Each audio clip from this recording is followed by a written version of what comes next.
Thank you so much, Glenn, and welcome everyone. What an honor, honestly, for me to be here amongst the TSC family, and a huge welcome if you've just joined the TSC. It's wonderful to have you here. And, I feel very honored and very welcomed amongst your group. I know this is like Glenn's baby, and I've seen him have to rip parts out of his hands to give to me. And so I want to thank you, Glenn, for trusting me with your people. I'm very honored, and I promise to do it justice.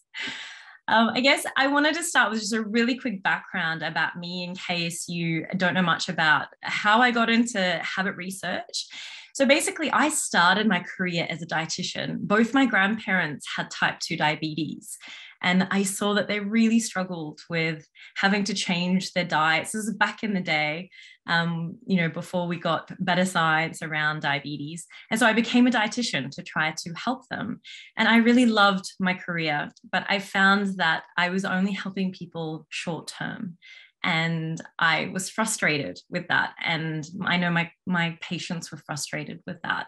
So I put my clinic on hold, and I started some research in sustainable change. And that ended up basically becoming a PhD in habits. And ever since I discovered this incredible world of habits, it has been my everything. I'm sadly, or not sadly, the girl on the beach reading a habit textbook while all my friends are reading novels. I'm completely obsessed with the topic. And now I run courses. This is the first course though that is running for everyday people. The only courses that I've written have been for coaches and health practitioners. So this is the first, what we call BDC, or business to client course. And I'm really, really excited to be able to provide this content for you. If you want to know a bit more about my background, that's going to be in the promotional webinar that Nick has linked, so you can watch that there. So this is the first and only program of its kind. And it's really my lifelong work condensed in this comprehensive interactive program. Now, today's a jam-packed session. Not all sessions are going to have this much content, but there's just lots to go through today. So I'm going to start with giving a really brief overview of what we'll be covering in this series, because I really want to get into the juicy stuff, but it's important to go through what's going to be coming up. Okay, so this session is going to be why you do the things you do. We're going to start the series today with understanding what influences our behavior. Why is it that we often intend to do something but end up doing something different? We're also going to take a deep dive into the important difference between habits and behaviors. Session 2 is going to be Habits 101, and this is all the essential things that you need to know about habits. Then we're going to go into the 5 key habit triggers.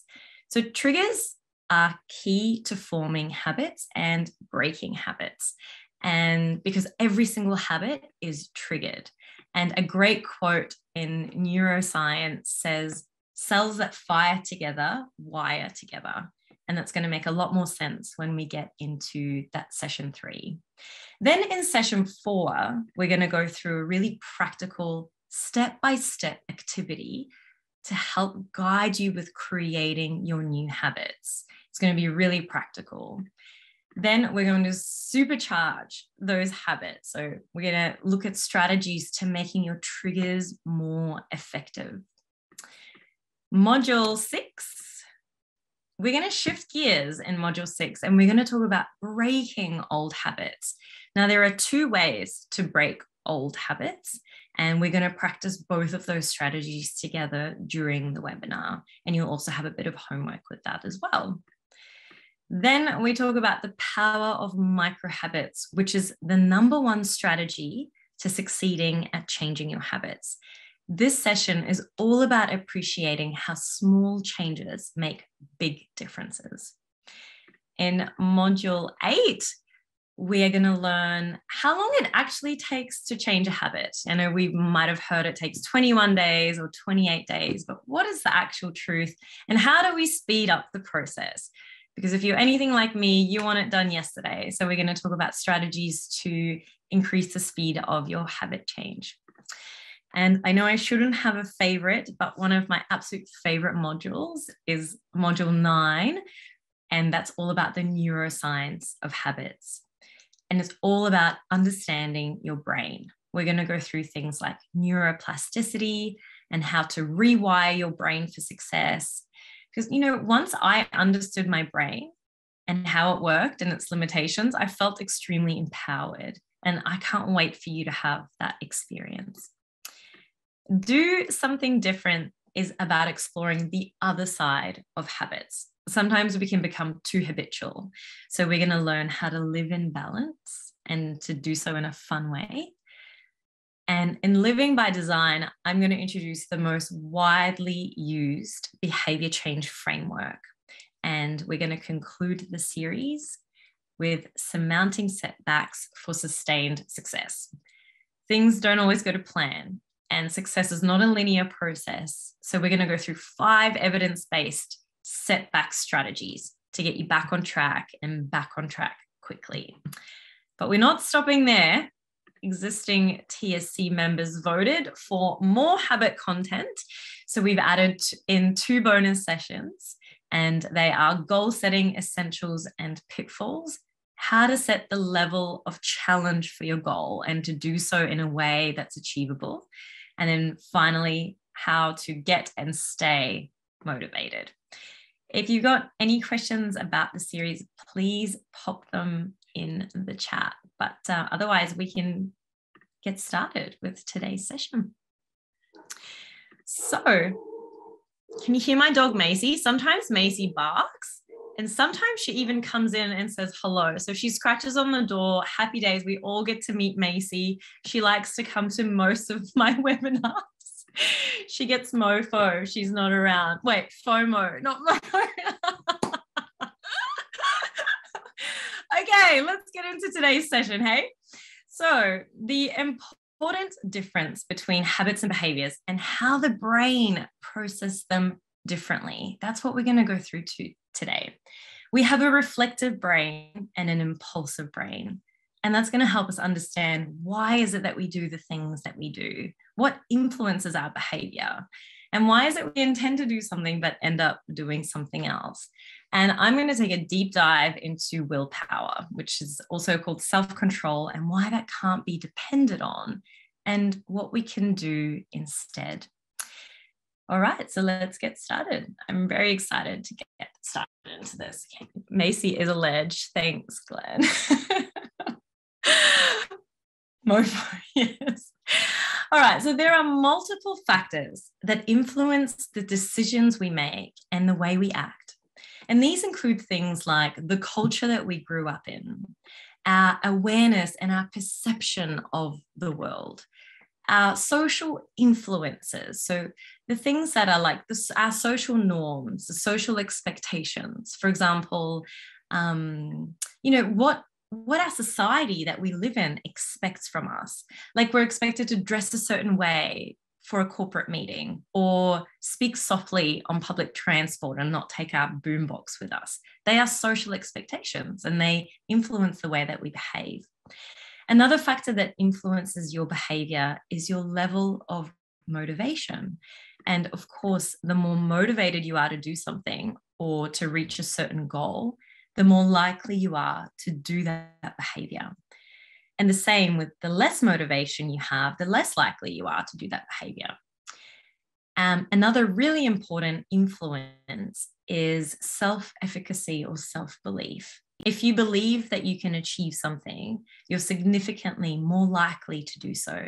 And we're going to actually talk about self-belief in a future module because it's a really important influencer on behavior. Other influences include your attitudes and your values, and finally, your habits. I'm going to play a short video clip on the limitations of the brain.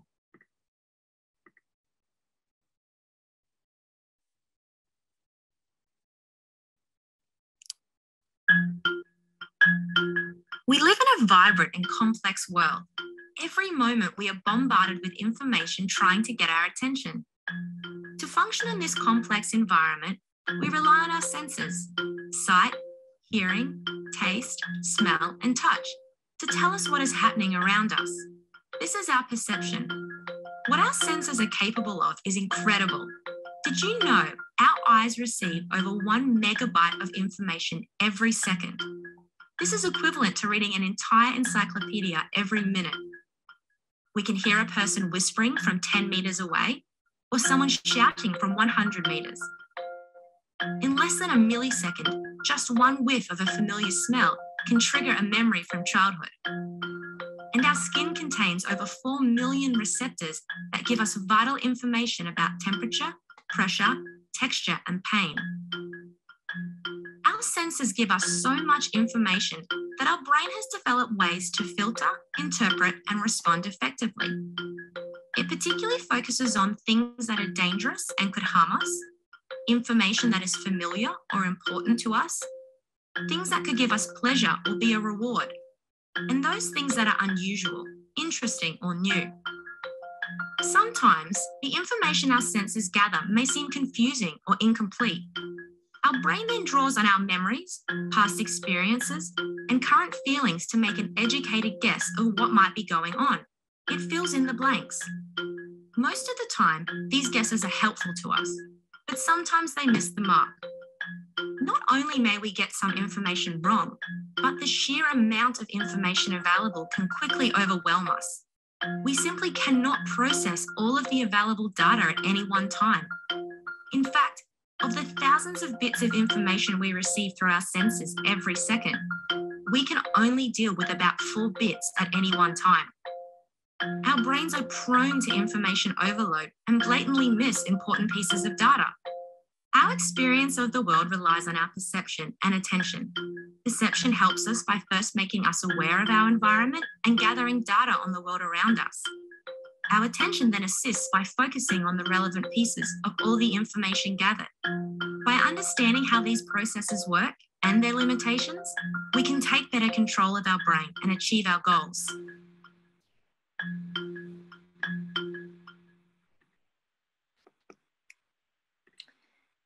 So you would have noticed on the video, it said that our brains can manage up to 4 pieces of information. And when we're making changes, it's actually up to 3 things that we can change at once.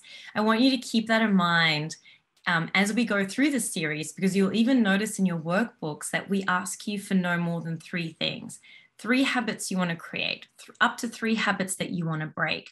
3 is that magic number. I one time was like, oh no, I'm a high achiever. I'm going to try to do 5. And I made really simple habits. I'm talking like drinking a little bit more water, doing 5 minutes of mindfulness training before I go to bed, like just not overly crazy habit changes. And I tried to do the 5 and I was really struggling. Tried to do the 4, that didn't work. I cut it back to 3. And that was the sweet spot. And I was like, okay, Gina, trust the research. So we'll talk more about that as we go forward. But I wanted to show you that our brains are limited. And actually, we have 2 brain systems. There's a reflective brain and an impulsive brain. And I know that Glenn has covered some of this content before in the emotional eating and psychological well-being series. And I'm going to cover it again and maybe go into a little bit different detail. So your reflective brain. This is the brain system that's responsible for making deliberate and logical decisions. For example, stop eating when you're starting to feel full. Go to bed on time. Move your body in ways that you enjoy. This brain system requires energy and it requires effort. And then you've got the other brain, your impulsive brain. And this is the brain system that reacts to emotions and memories. It's impulsive, spontaneous, and pleasure-seeking. For example, eat the whole packet of cookies because they're delicious. Pick up takeaway on the way home after a hard day of work, even though there is a ready-made meal at home. Or spontaneously purchasing a new expensive television. This impulsive brain system requires no energy and it operates impulsively. The interesting thing about these two brain systems is they require very different levels of effort. So let's think of your effortful reflective brain like pulling a rock up a hill, compared with your impulsive brain that just easily rolls that rock down the hill. It takes very, very little effort. The reflective brain system has limited capacity and doesn't deal well with distractions or extreme levels of arousal. So let's say that you're reading an important document and there's kids that are making noise in the background. It becomes hard to focus. I catch myself turning the music down in my car when I'm parking in a tight spot. And that's my reflective brain wanting me to remove distractions so that I can focus on parking my car. Your impulsive brain, on the other hand, operates under suboptimal conditions. Things like alcohol, stress, fatigue, emotional or physical exhaustion. When you're hungry, there's time pressure, there's lack of sleep, or you're experiencing negative emotions like stress or anxiety. These all actually decrease the ability of your reflective brain and they increase your impulsive brain activity. And you can probably relate in many ways. When you're in a rush, it's much harder not to yell at the kids. And when you're tired or stressed, it becomes more challenging to make healthy choices sometimes. And that's because you're operating out of your impulsive brain. And because we're depending on our self-control in those moments. Now, self-control is defined as the capacity for the individual to alter, modify, change, or override their impulses, desires, and habitual responses. And I will probably use the word self-control interchangeably with willpower. But simply put, self-control is the ability to exert control over oneself. And when you do it successfully, you're basically able to overcome those urges and those impulses and those habits that you have. But there's a problem with self-control. It's a fleeting resource. So let's think of self-control like a muscle. And so say I'm going to use my muscles to push that big rock up this hill. To be able to do that, my muscles need energy. I can't be too hungry and I can't feel depleted.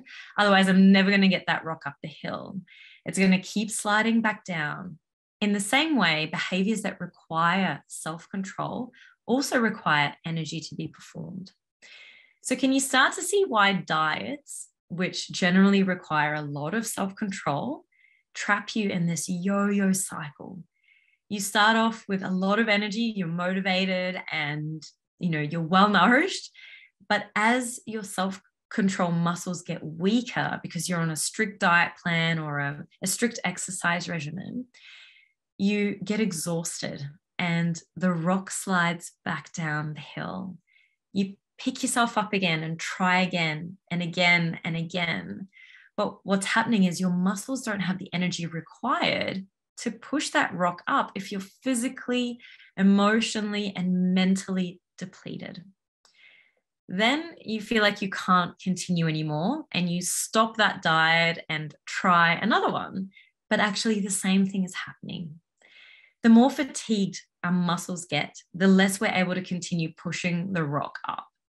And the more we use our self-control, which draws its energy from a limited reservoir that depletes with demand, the less capacity we have for further self-regulation, hence yo-yo dieting. So Deb asked, why does self-control muscle not get stronger? It can, Deb. So let me go through how to make it stronger with you. This poor man has been yo-yoing up and down this hill. So let me put him out of his misery and switch slides. Okay, self-control is a universal resource. It does not discriminate between the demands you have at work or your life demands or your emotional demands. Simply, the more demand you put on your self-control, the less that you will have of it for other tasks. And this term in psychology is called ego depletion. It's got nothing to do with your ego. It's just the word that psychologists use. You psychologists like to use odd words, Glenn. So ego depletion, basically, our self-control is depleted by things like stress, fatigue and burnout, sleeplessness, calorie restriction, being around tempting foods that you don't want to eat, being hungry or having low blood sugar level. Also experiencing negative emotions. Some of the other ones that have been shown to deplete your self-control are things like exerting initiative. So actually just making decisions or making a leadership decision, prolonged focused attention, and having to make excessive number of decisions. You know, we make up to 35,000 decisions every single day. So there's a pattern here, and that the things that are depleting your self-control are all situations that require effort. So the opposite of effort, and therefore what replenishes our self-control, is rest, sleep, meditation, taking breaks, and feeling positive emotions like happiness and joy. 35,000 decisions, I know it's out of control. Good thing we create habits, because then we don't have to make each one of those intricate decisions consciously. Otherwise, I reckon I would be completely spent before I've even gotten out of bed. So, Deb, you asked, why does self-control muscle not get stronger?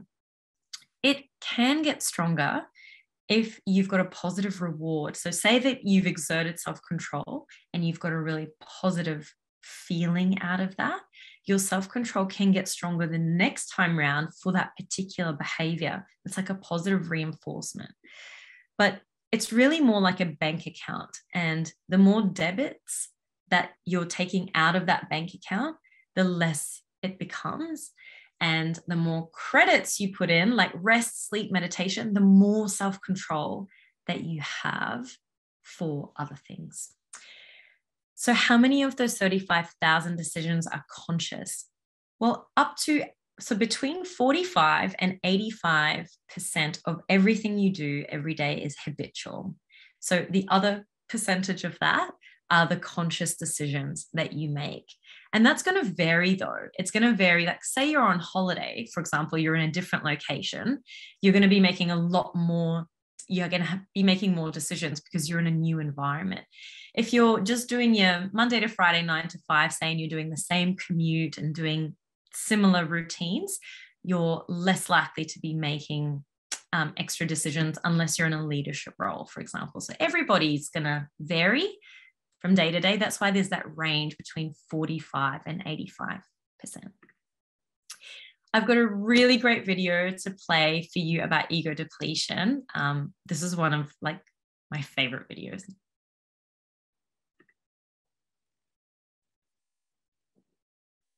You hear something a lot about change, and that is that people don't change because they're too lazy. I want to go to bat for the lazy people for a second, because I think that what looks like laziness is often exhaustion. Let me tell you about a fascinating study in psychology. So picture the scene. Some students come into a lab and it smells amazing. Somebody's just baked fresh chocolate chip cookies.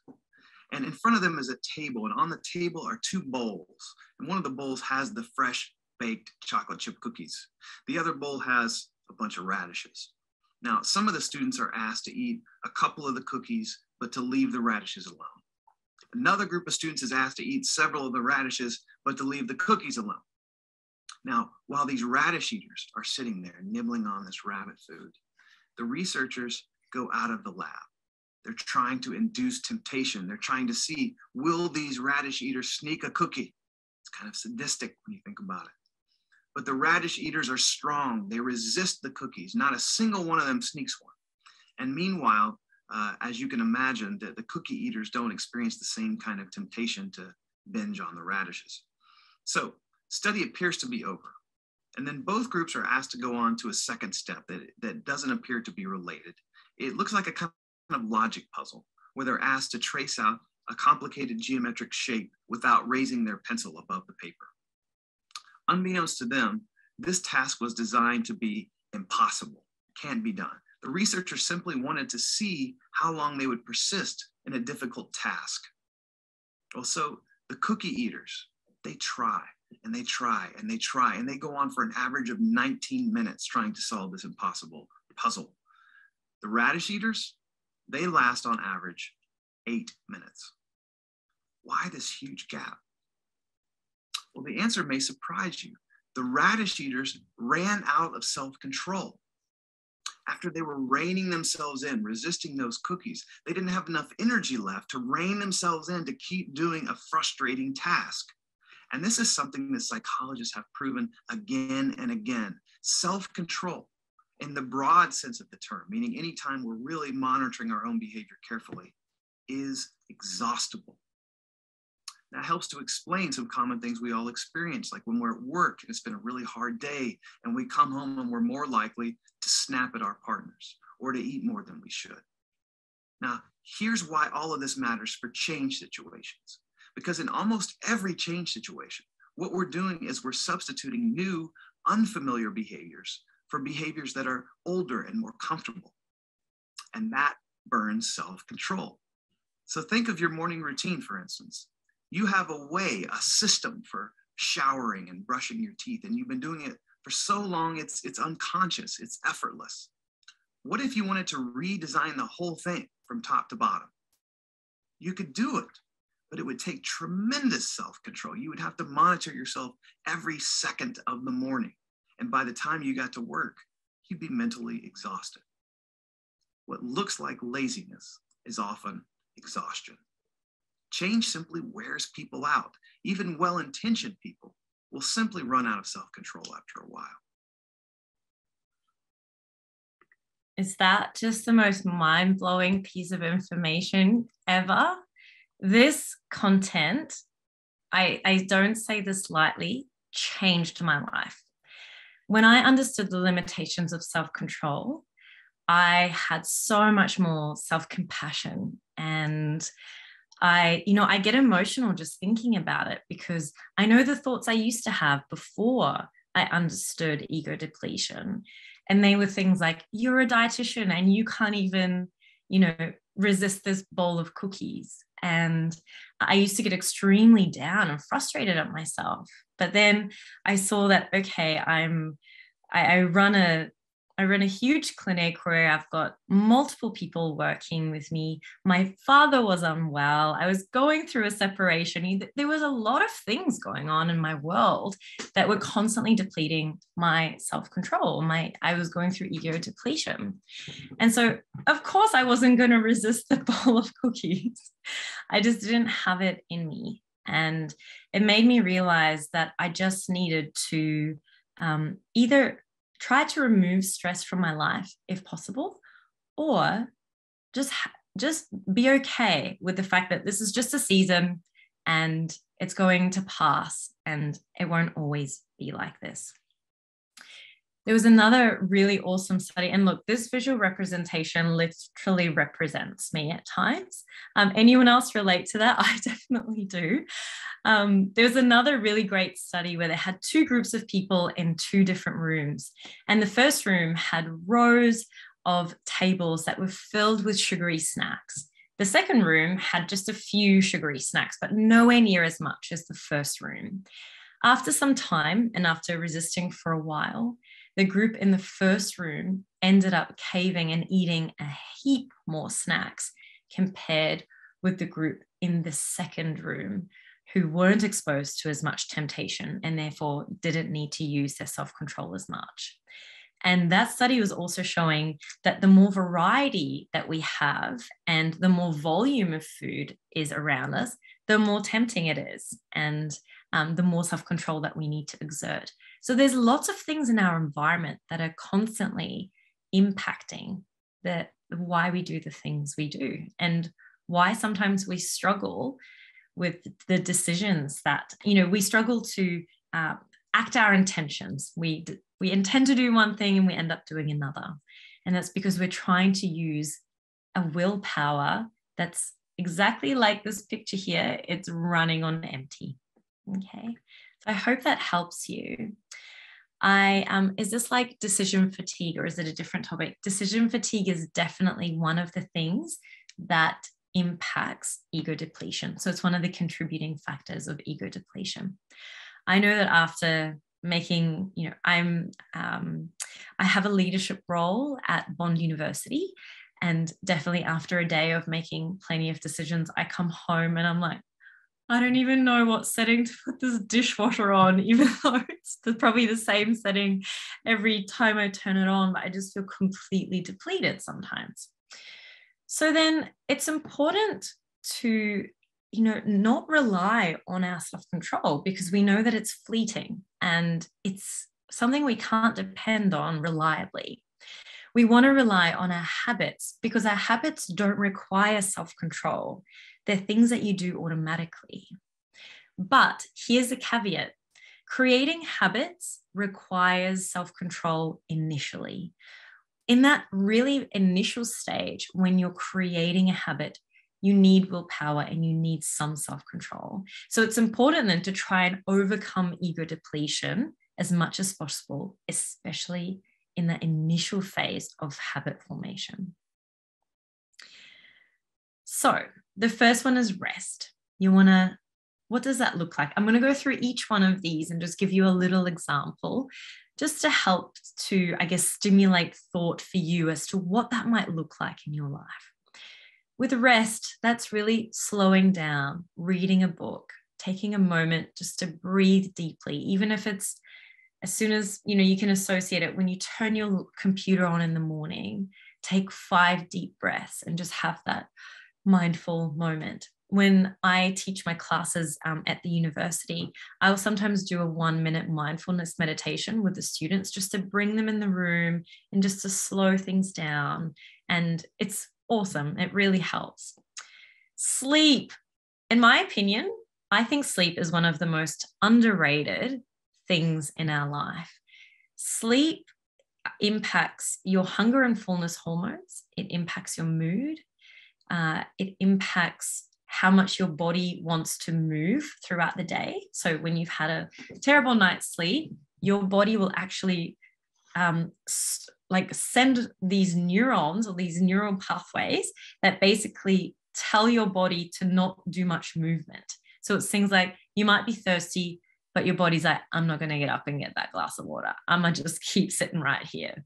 So there's actually less movement. It's incredible how much sleep is important. So it's really great to start off with creating some sort of sleep routine to ensure that you are getting 7 to 9 hours sleep a night, which is the recommendation. I know that that's hard sometimes, and I know that there are times in life where that's just not possible. If you're a new parent, for example, or you work shift work, it can be difficult to achieve that. The goal here is to understand that if you have a poor night's sleep, the next day you may be ego depleted. So just have less expectation of yourself and just do your best to get a better night's sleep when you can. Meditate. You could try things like a meditation app like Headspace, or I know that Glenn's got some meditation audios that you can use just to help you make time to find calm in your everyday. Pause. Take 10-minute breaks in every hour. Research has shown how important this is for your brain to rejuvenate and for your body also just to relax and just to slow things down. Positive emotion. Positive emotion actually replenishes your self-control, which I think is just beautiful. So things you can do is spend time with loved ones, watch a little funny video clip, play with your pet or cuddle your pet, do whatever it takes to reinvigorate your mind. For me, it's reading habit textbooks. Glenn's shaking his head. And then finally, perspective. So stress perspective, for example. When we're facing potential stresses, the way that we view what we're experiencing can exacerbate our stress or minimize it. So if you change your perspective, you can change your experience. So do you focus on the bad day, or do you see it as a mildly low point in an overall great life, or even a learning experience, for example? you can relieve a significant amount of stress and create a more positive life without actually making any changes to your circumstance. Now, I say this meaning just general everyday stress. I'm not talking about things like a traumatic experience or significant stress. Of course, that's you can't just change your perspective on things like that in the moment. There's another one, the perspective one, called the yuck diet. And now I just want to start with a disclaimer that I love all food. I don't think any food is good or bad. And Glenn and I have a really similar philosophy around food. We don't sort of demonize or what's the opposite of demonize? Angelize foods. All foods are welcome. But the yuck diet is something that some of my patients have used, and it's been quite effective. So I want to share it with you. But if this is something that you don't think will be helpful to you, please don't do it. Just erase the next 30 seconds from your mind. But basically the yuck diet is if there are certain foods that you would like to avoid for whatever reason, whether it be health or a choice, then you can think of them as different to what they are. So for example, let's say a bowl of pasta, a bowl of spaghetti, you could think of it like a big bowl of worms. And what that does is, instead of it being this creamy, carby, delicious meal that you want to avoid, and hence now using self-control, if you look at it like a bowl of worms, you no longer have the appetite for it. So you're not actually using your self-control to resist it. And the patients that I've worked with that I've used this, I actually learned this from one of my patients, and I tried it with a couple of other patients and they loved it. They got great results from it. But it was more, the results that I'm talking about is it wasn't so hard. I didn't feel so depleted at the end of the day or the end of the dinner. Again, if you don't think that works for you, don't worry about it. If it's something that you think may be helpful, give it a go. And I'd love to know how it works for you. Okay, so can you please give me a thumbs up if you completed the mindset quiz? Yeah, most of you. Awesome. Okay, cool. So the mindset quiz, thank you so much for those of you who have. If you haven't done so, I believe the link to that was in the email that was sent to you on Sunday. Now, each of us has a default mindset, and that's on a continuum of tight to loose. Now, knowing how tight or loose your mindset is can help you to understand yourself and others a bit better. So let's talk about these Sesame Street characters, for example. You've got here the Muppets that like order and structure. And I could have probably put Glenn's face in there because he's like a little Muppet and he's definitely a very tight mindset person. So we've got here Bert and Kermit. Bert and Kermit love structure and they love lots of rules, right? They're real, they abide by the rules. And then you've got the loose or the chaos Muppets on the right. You've got Cookie Monster and Ernie. We know the Cookie Monster is super impulsive and Ernie's just he's just all over the shop. They love disorder and they love to break the rules. So some of the characteristics: tight mindset, they notice rules and social norms. They want to avoid making mistakes. They have a lot of impulse control. They like structure and order, and they relish on routine. Whereas the loose mindset people are less attentive to norms. They're willing to take risks. They're sort of quasi-impulsive. They're comfortable with ambiguity. They don't mind change at all. They actually readily welcome change. So now you might be a little bit of both on either end. And I'm going to share my results with you. I was 51 out of 100. And I reckon if I did the test again, I might be 49 out of 100. I'm not sure. But you'll see that one of your homework activities is to reflect on your mindset quiz results. And you'll find these questions and a few others on page 2 of your workbook. So if you flick over to page 2, you'll see exactly what I'm talking about. as you're doing that, which mindset do you think may be more habitual, tight or loose mindsets?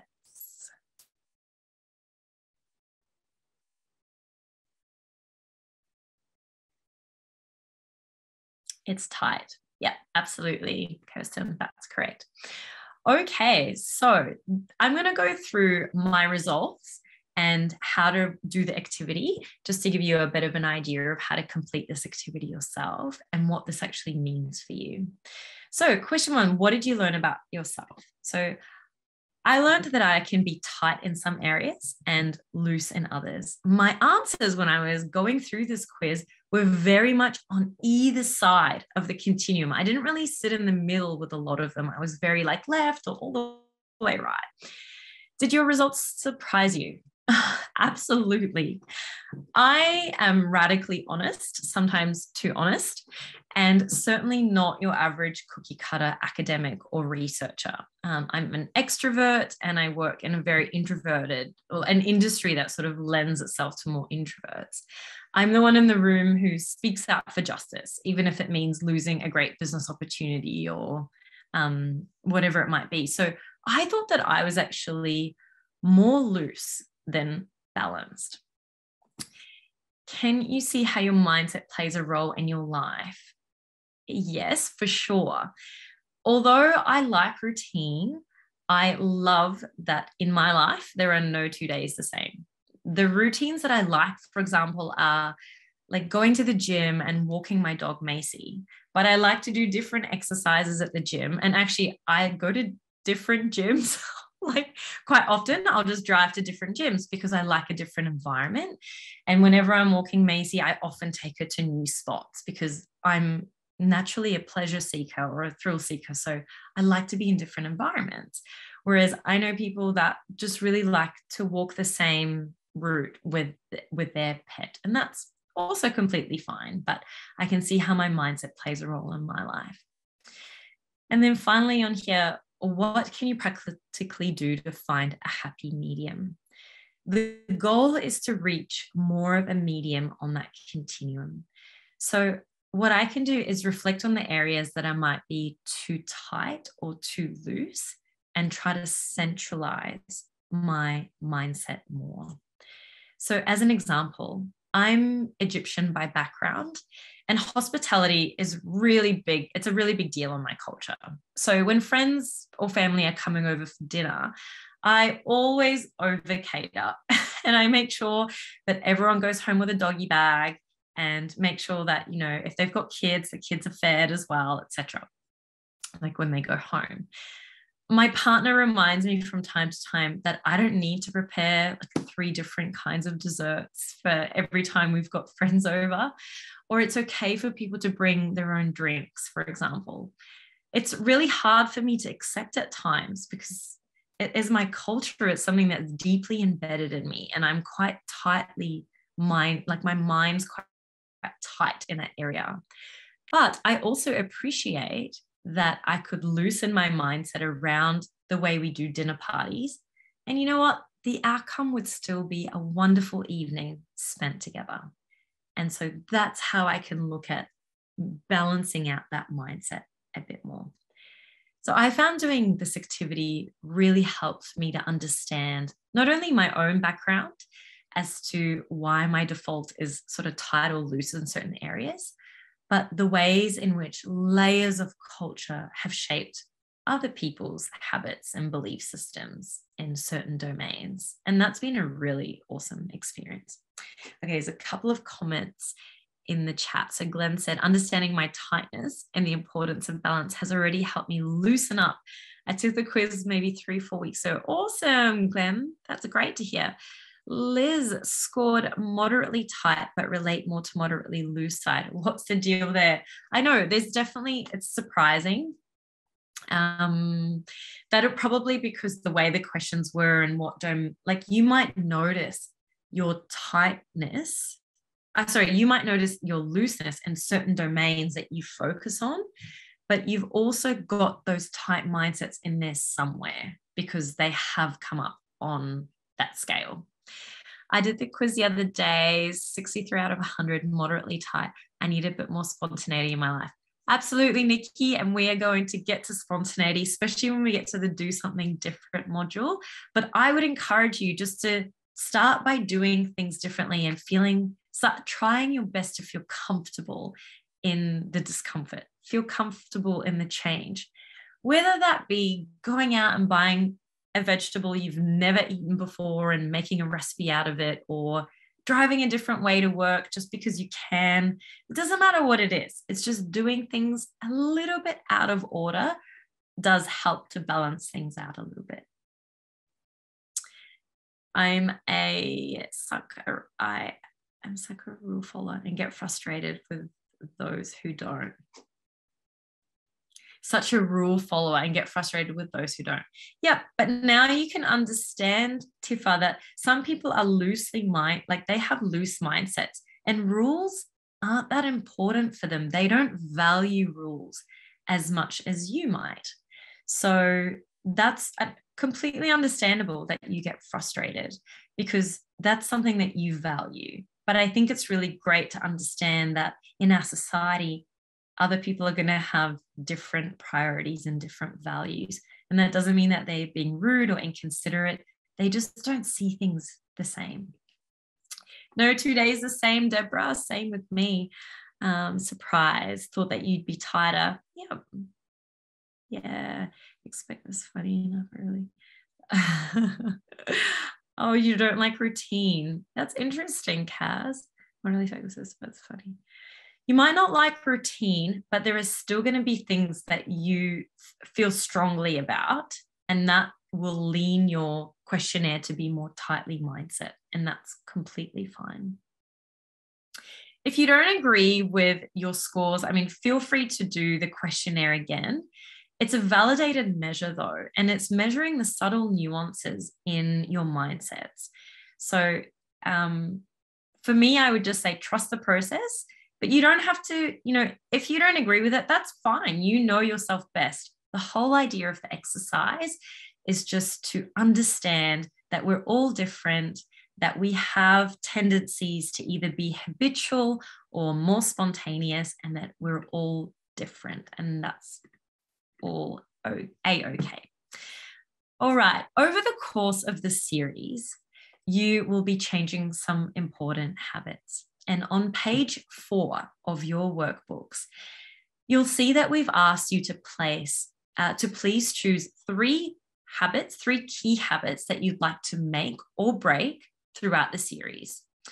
We're then going to measure the strength of these habits, and we're going to return back to the chart to chart your progress again at the end of the series. So think of 3 habits that you want to change. And so what do you want to do more of, and what do you want to do less of? And that's 3 in total, guys. So I don't mean 3 to create and 3 to break, not yet. We're just thinking of 3 all together. And then you'll see that you've got 3 of these questionnaires on page 4 of your workbooks. So habit 1 is something, and then you answer each of those 4 questions. So I might say, as an example, daily walking might be like the habit that I'll give an example for. So daily walking is something I do automatically. I would say neither agree nor disagree. Actually, I'm going to say disagree. I don't do it automatically. I have to consciously think of it. Daily walking, do I do it without having to consciously remember? I disagree. I have to consciously remember to walk. Do I do it without thinking? No, I disagree. I have to think about doing it. And then, is it something that I do before I start realize I'm doing it? I strongly disagree with that one. Daily walking is not something that I'm doing subconsciously. So that's how you answer those questions. If you're wanting to break a habit, you might find on the scale that you'll be agreeing more than disagreeing. Don't worry about the scoring at this stage. We're going to help you score this at the end of the series. Just do the 1 to 4 for each of your habits for now. Now, just a quick note, we're going to be learning more about habits in session 2. So you may not know which habits habits you want to focus on changing yet. And that's okay. You can complete this activity next week if you'd prefer to do that. Okay. And once you have these 3 habits, we can change them. So don't feel like you're stuck to them now. That's completely fine. Okay, GMAC, I'm going to pass over to you to talk about the psychological profile. Very cool. I was just doing my homework. My first habit I want to break is taking a long time to pack up my room, and I believe I'm all 5s, giving me a total score of 25. So that is, I'm pretty, well, yeah, it's going to be a toughie. So the psychological profile. Amazing. Yeah, bit of work to do. The psychological profile is like a battery of questionnaires that kind of measures everything that our people are interested in. Psychology of your eating, your physical activity, your weight, your body image, your mood, your self-esteem. So we like you to do it at the start of every series and at the end, just so you can see your mindset changes. And it is really, really cool because when your mindset changes, you kind of feel it. But to see it there in black and white it's a really cool thing. So we highly recommend it.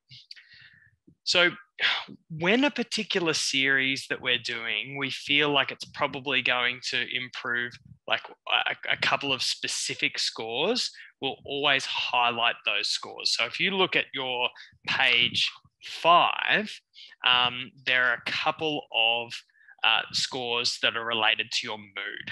And the reason why we think that your mood is probably going to improve in general is because Gina's research showed that as well as people improving their habits, they actually felt better. So we thought this series, we're expecting that for a lot of people, you'll feel better. And that's good to kind of put there in black and white. So there's the perceived stress score, which is the one that's up there now. And then the other one is the depression and anxiety score, and they're pretty self-explanatory. So you can enter just your original score there. So you get a starting one. And then when we measure your habits again at the end, we'll measure your mood. One quick thing, Mr. Nick will put up the psychological profile progress tracker. And that's something that you can use if you want to measure all of your scores, the start and finish of all of your scores. Like say, for example, if you want to become less of an emotional eater, you'll find there's a score in there on emotional eating. If you want to, like Gina said, walk more regularly or do daily activity, there's a score there on exercise confidence, and it might be interesting to see that improve. So that's the psych profile. Awesome. Thanks so much, Glenn. All right, I'm going to go through, I didn't click through, sorry. There you go. We're going to go through a quick summary, so we'll just wrap this session up. Okay, so just a reminder, you have a reflective brain and an impulsive brain system. Your reflective brain makes those deliberate and logical decisions. We love that brain. And you also have an impulsive brain, and that's more like your fun brain, but also your slightly chaotic brain. We also love that brain. This brain is what reacts to your emotions and your memories. This is what brings also empathy and compassion and all those wonderful things. So it's important not to resent either of those brains. They're both important. Self-control is a universal and fleeting resource that cannot be depended on long term. It's like pushing that rock up the hill. And habits do not require self-control to be performed, which is why they are so valuable and so important in our life. Your homework this week is to reflect on your mindset quiz in page 2 of your workbook. Think of 3 habits that you want to change and write those down in page 4 of your workbook. Complete the psychological profile if you haven't already done so. And finally, please join the Facebook group if you haven't done so already. So you can find it in Kajabi on the right-hand side. There's a little box that says join Facebook group. Jump on there. Community is so important. And I mean, I've only been on there for 3 days, and I've definitely had warm and fuzzies several times. So do jump on there. It's a beautiful, supportive community. Even if you don't feel like contributing, that's fine. Just jump in and you can just observe if that's something that you're more comfortable with. Now, if you enjoyed learning about ego depletion and you want to read more, I'm going to pop a link in the chat right now. And it's just an optional extra reading. And this is just a really great article on what is ego depletion and how to overcome it. Next week, we are going to go through Habits 101, all the things you need to know. What are the characteristics of a habit? Why we form habits, and the all-important habit loop. That's what we go through next week. Can you look at that? 8:31. I know that Glenn often starts late and finishes late. I can't do that. That gives me anxiety. So you guys need to know, I will always start on time. I'm talking 7:30 on the dot. And we will run most of the time on time unless we're having like amazing conversation, which I won't rush that. But if you need to go at 8:30, I completely honor that. That's absolutely fine. So are there any questions or any comments before we wrap it up? I'll be putting Glenn to shame if you start on time. Thanks so much, Ketty. I appreciate it. Thank you, everyone. Thanks so much, Stacey. Thank you, everyone. All right, I'm really looking forward to next week. I'll see you between now and then in the Facebook group.